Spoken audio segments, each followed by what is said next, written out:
Hey everybody, how you doing? It is Sports Frenzy 2.0. I am the Maestro, Kevin Crane. Yes, it is the dreaded extra special bonus episode. Concerts muck up everything. But it's not like we're not going to go see concerts.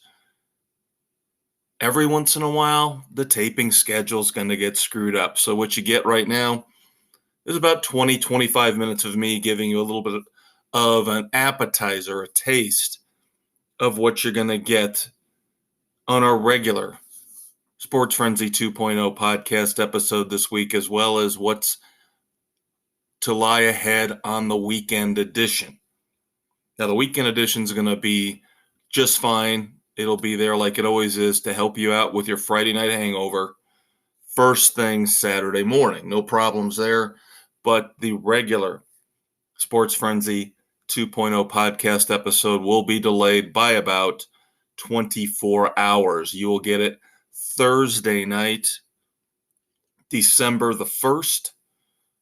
This little bonus episode with you and me discussing some interesting tidbits in the world of sports and entertainment is being taped on November the 30th. Steel Panther.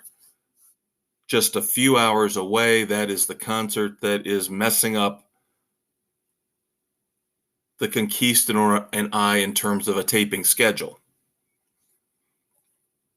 But as always, what we like to do here, give you a bridge, give you something to carry you over. Since in a way we've let you down.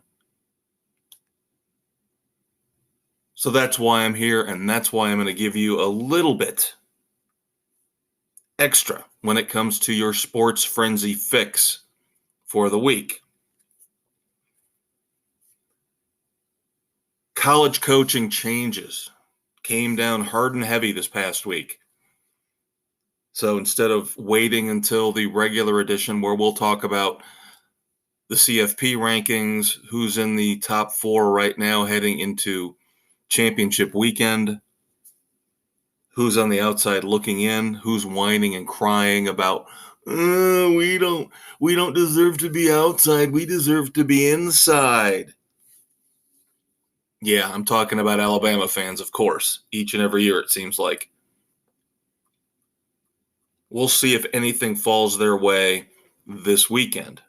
But again, more on that Thursday night. The first big college coaching change here as the regular season wraps up.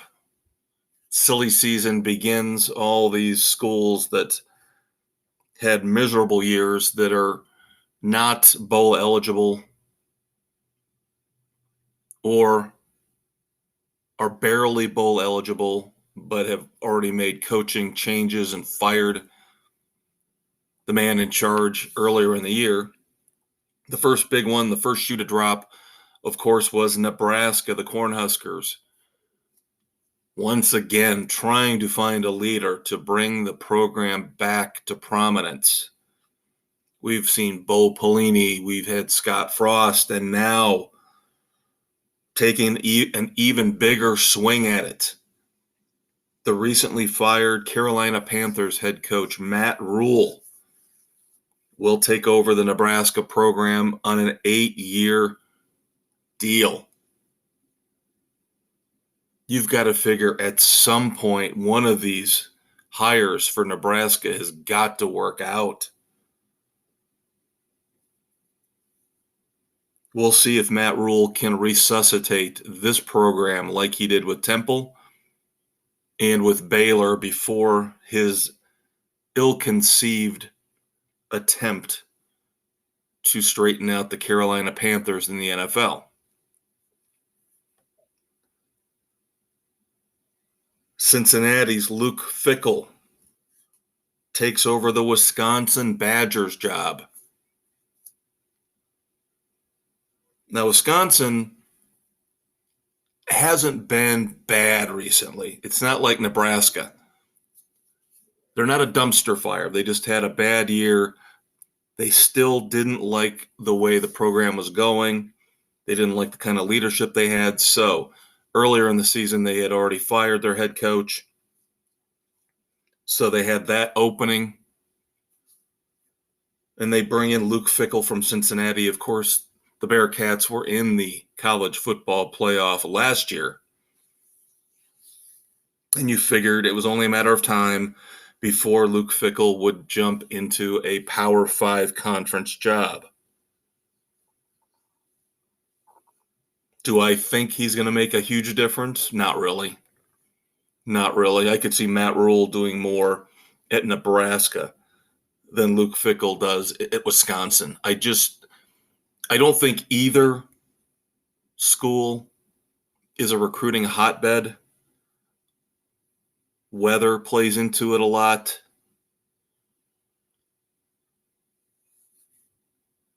You've still got to get past Michigan. You still got to get past Ohio State at some point. Penn State.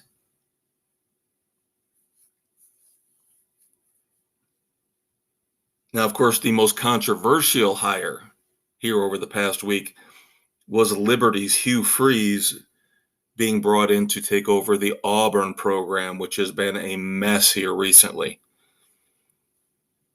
Now, of course, Hugh Freeze, for those of you who don't know, has had a lot of controversy following him. Go back to when he was Ole Miss's head coach at Mississippi. And of course, he had a call log on a university-provided cell phone showing that he called an escort service. It's had numerous protests lodged against him from women groups. You know how I am about the hashtag #MeToo movement, but this is a gamble for Auburn, to say the least. Now, Hugh Freeze did a really good job with Liberty. Of course, their quarterback last year, Malik Willis, now the backup to Ryan Tannehill for the Tennessee Titans. So Hugh Freeze, you can't take away the fact that he did a really good job in bringing Liberty up to a different level. And considering Liberty's religious background, for them to actually have brought in Hugh Freeze was a controversial gamble.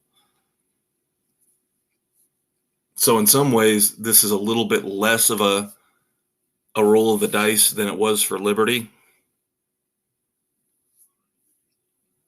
Of course, Lane Kiffin was rumored to be taking the job, jumping from Mississippi to Auburn, but he is staying at Ole Miss, and he has got a new contract to show for it. So maybe the nomadic ways of Lane Kiffin are over and done.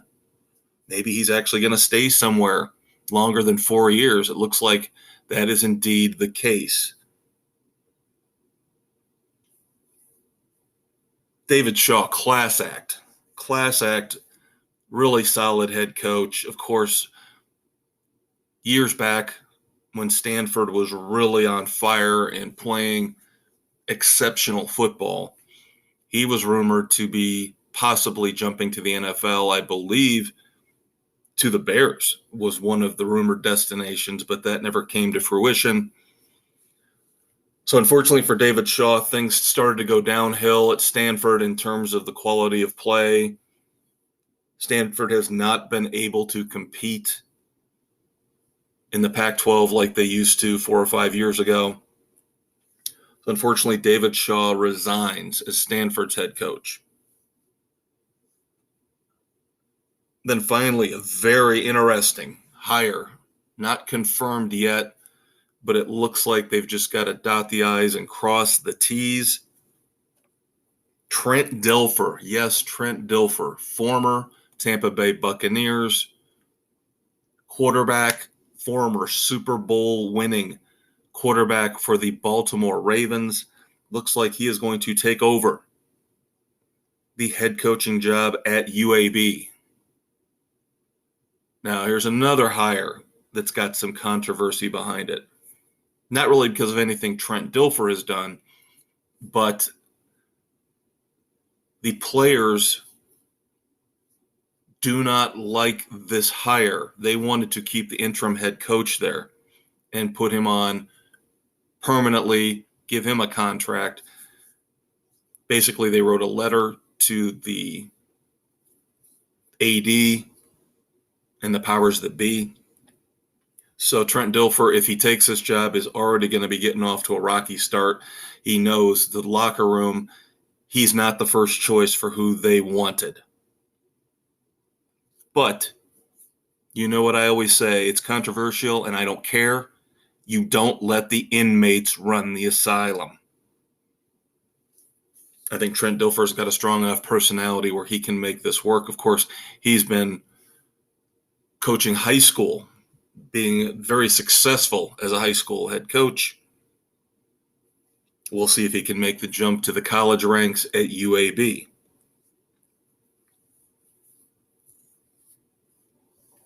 Lots and lots of coaching changes. It's always a domino effect, isn't it? Now we'll see who gets the Cincinnati job, who gets the Stanford job, who gets the job at Liberty.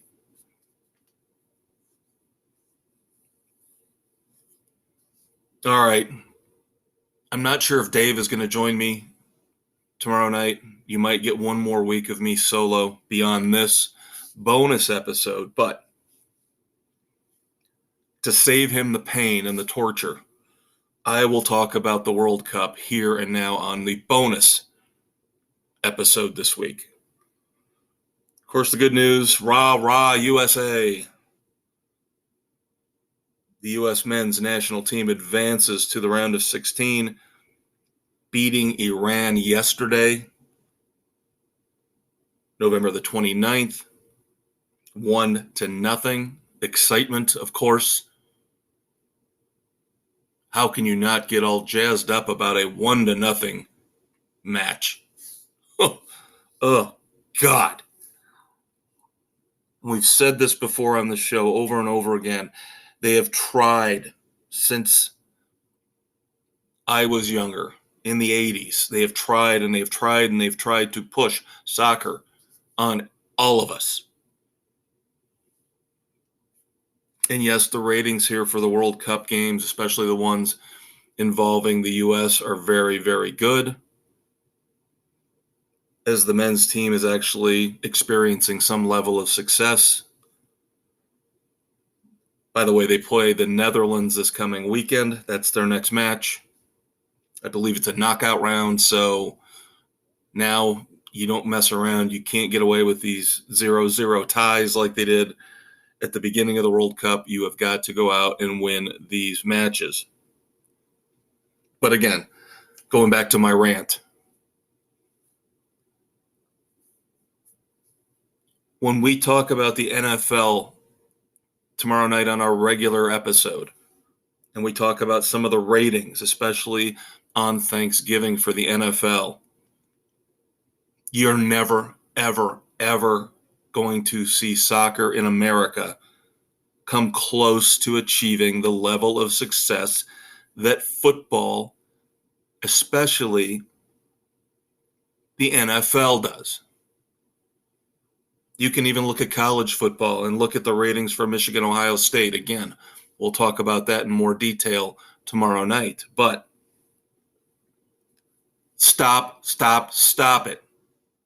Stop trying to push soccer on us. Okay, we'll watch here. I didn't watch any. Of course, I'm rooting for the United States, but 1-0, 0-0, 0-0. How exciting can it be to watch a match, a game with that kind of scoring? I just can't do it. Sorry. It's a great game for young kids to play. I get it. It doesn't traumatize the parents as much. The violence, of course, the injury risk isn't as great as it is with American football. But just this World Cup will come and go, and then we will forget about soccer again till the next one. Now, some of these stories that I was thinking about bringing up over the past couple weeks and never got around to them, involving the World Cup. The tally of worker deaths. Of course, a lot of migrant workers were brought in to Qatar to put together all these facilities, these stadiums that were needed for the World Cup. And a couple weeks ago, there were rumors that the migrant worker death toll had exceeded 1,000. But now the official word from Qatar was that no, it's been maybe 3 or 4 people. Well, now the honest, true number has come out from Qatar. And I hate saying it. I know that's the right way to pronounce it, but it's always Qatar to me. I know. I don't get to change linguistic rules. But now officially, the word has come down that we're looking at about 400 to 500 migrant worker deaths as a direct result of construction of these facilities for the World Cup. So it ended up being right almost smack dab in the middle between the most extreme number and the least most conservative number. And it's still way too many people to have died for a bunch of soccer matches. Way too many people to have died for that. Think about here in America when they're putting together a brand new football stadium. It's a tragedy if anybody loses their life while the construction of a stadium is underway. I can't imagine 400 to 500 people dying to build these facilities. Boggles my mind. And then what else boggles my mind on a lighter note is, of course, the last minute banning of beer sales. Now, I don't have all the details on this. Budweiser, of course, Anheuser-Busch had a deal in place, a very lucrative deal to supply beer for the World Cup. And at this last minute change of heart, if you go out on Google, you'll see images and pictures of this warehouse full of these special red cans, pallets and pallets and rows, an entire warehouse full of Budweiser beer. Now, the two things I can't confirm, I'm going to assume that Budweiser still got paid for all this, because the last minute change of heart from the Qatar government, that's not Budweiser's fault. I have not heard anything about a lawsuit that's pending. So I'm assuming they went ahead and just paid Anheuser-Busch what they were supposed to pay them. But of course, now you've got this warehouse full of beer sitting there. So Anheuser-Busch playfully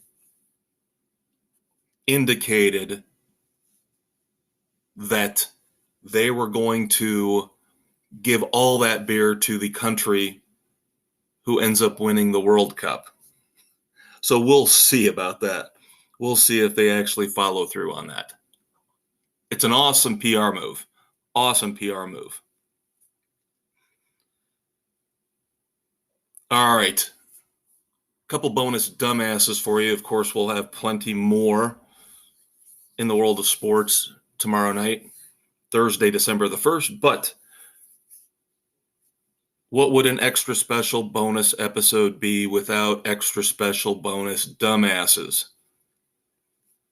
Unfortunately, both of these dumbasses, they involve these incidents. These players come from the world of college football. Oregon linebacker DJ Johnson, after Oregon State's upset victory over Oregon, DJ Johnson decided it was okay after the game on the field to punch an Oregon State fan. And again, we know emotions are running high. You just lost a huge game that knocked you out of contention for the college football playoff, but this kind of violence cannot be tolerated.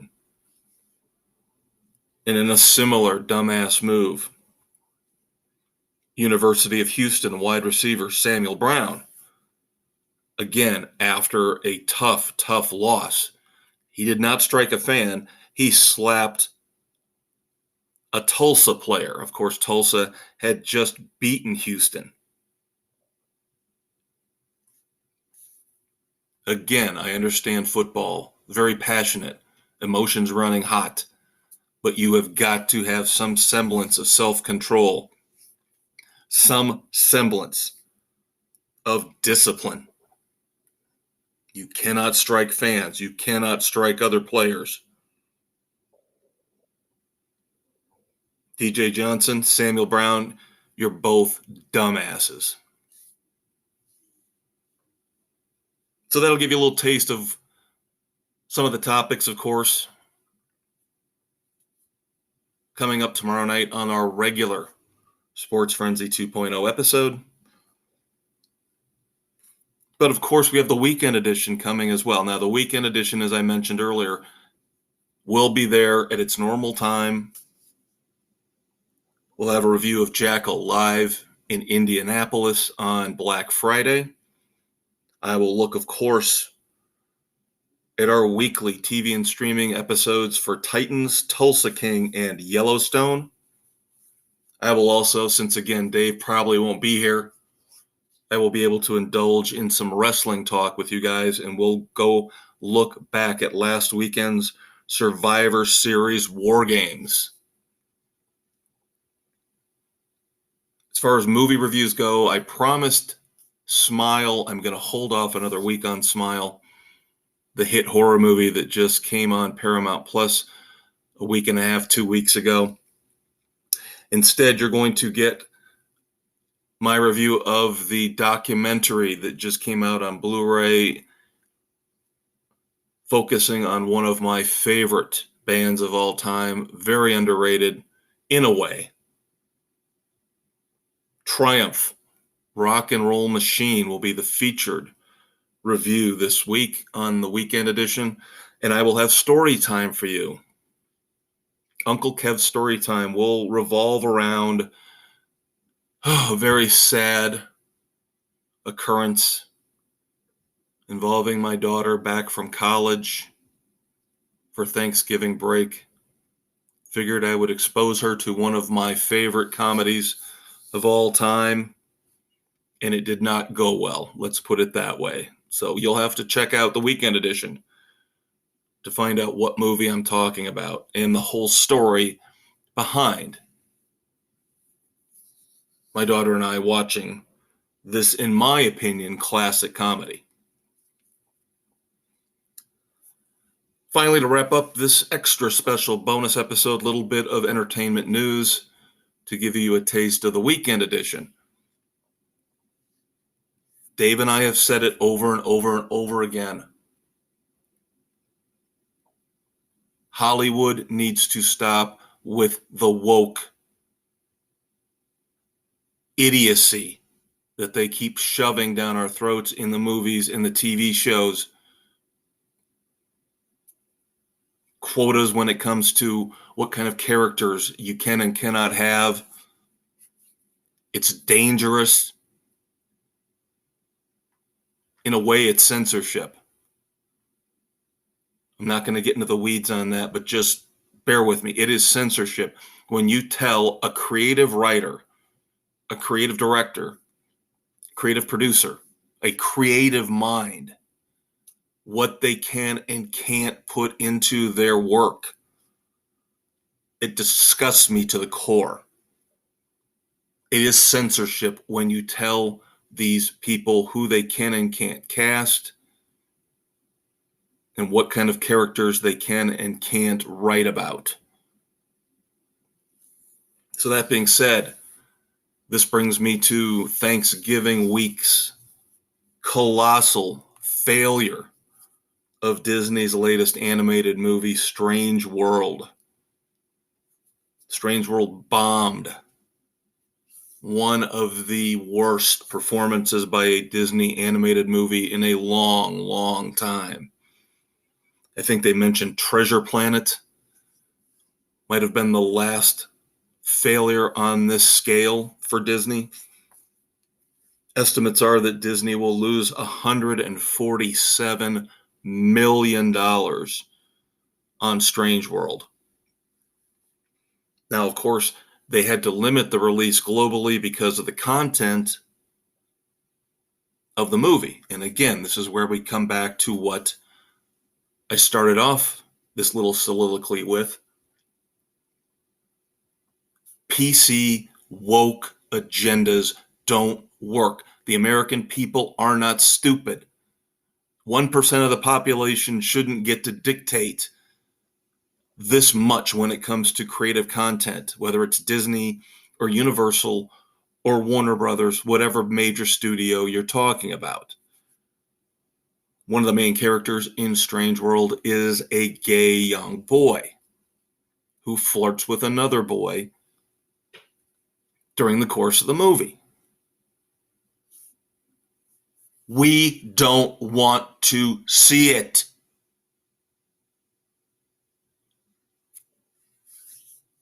You saw what happened here recently when they put the movie Bros out. And that's fine.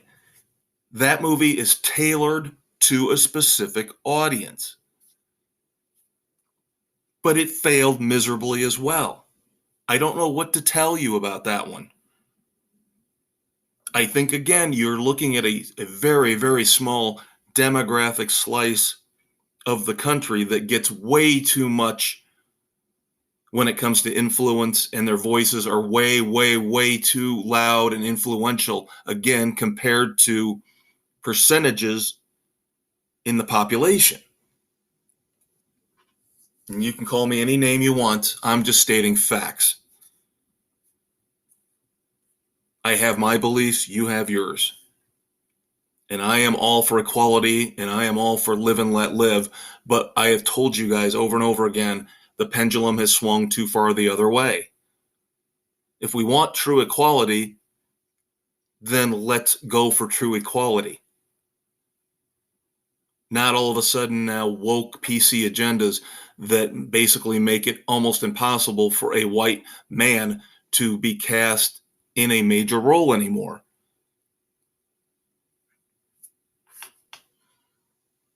Another recent example as I wrap this up. Buzz Lightyear. Another Disney failure. Lightyear, very, very, very underperforming at the box office. Didn't even make it, I believe, to 120 million. And for a Pixar Disney production, that is a very, very low number. And again, there was a gay kiss in Lightyear. People don't want to take their kids to this stuff outside of maybe California. I recently saw a quote from I believe it was a movie critic, who basically told Disney and all the other studios, if you go woke, you're gonna go broke. You're pandering to too small of a market share with this stuff, and you're upsetting the vast majority of your market share. Again, I'm all for equality. Bros was fine.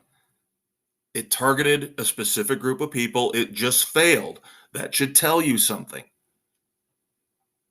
We talked about how the creator of that movie blames heterosexual flyover country for not supporting his movie.